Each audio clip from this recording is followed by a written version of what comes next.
अक्लमंद बकरे की कहानी। गांव से शहर जाने वाली वाहिद सड़क पर एक पुरानी झोंपड़ी नुमा सराय थी, जिसका मालिक एक गरीब आदमी था।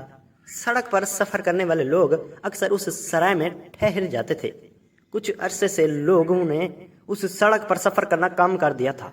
उसकी वजह से वो लुटेरे थे जो घात लगाकर मुसाफिरों को लूट लेते थे। सराय का मालिक बहुत परेशान था। गांव में भी खौफ हिरास फैला हुआ था। उन्हीं दिनों एक मुसाफिर गांव आया, जिसके साथ उसका एक बकरा भी था।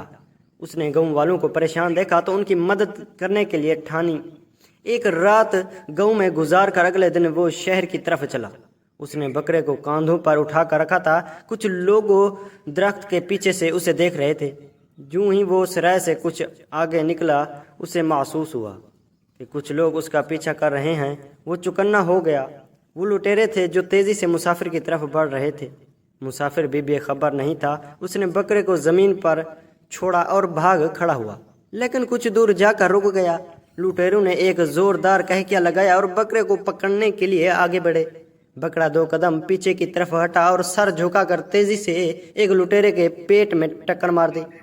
वो उल्ट कर गिरा और चीखने चिल्लाने लगा। दूसरे लुटेरे ने बकरे की तरफ दौड़ लगाई, लेकिन बकरे ने उसे भी खाक चटा दी। लुटेरे उठकर भागना चाहते थे, लेकिन बकरे ने मार मार कर उनका बुरा हाल कर दिया।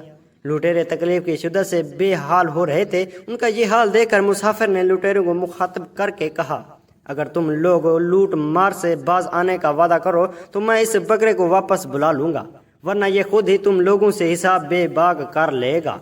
लुटेरे जोर जोर से तौबा करने लगे कि आइंदा किसी को नुकसान नहीं पहुंचाएंगे। इसी तरह मुसाफिर की अक्लमंदी से गांव वालों की सुकून बहुत लूट आया।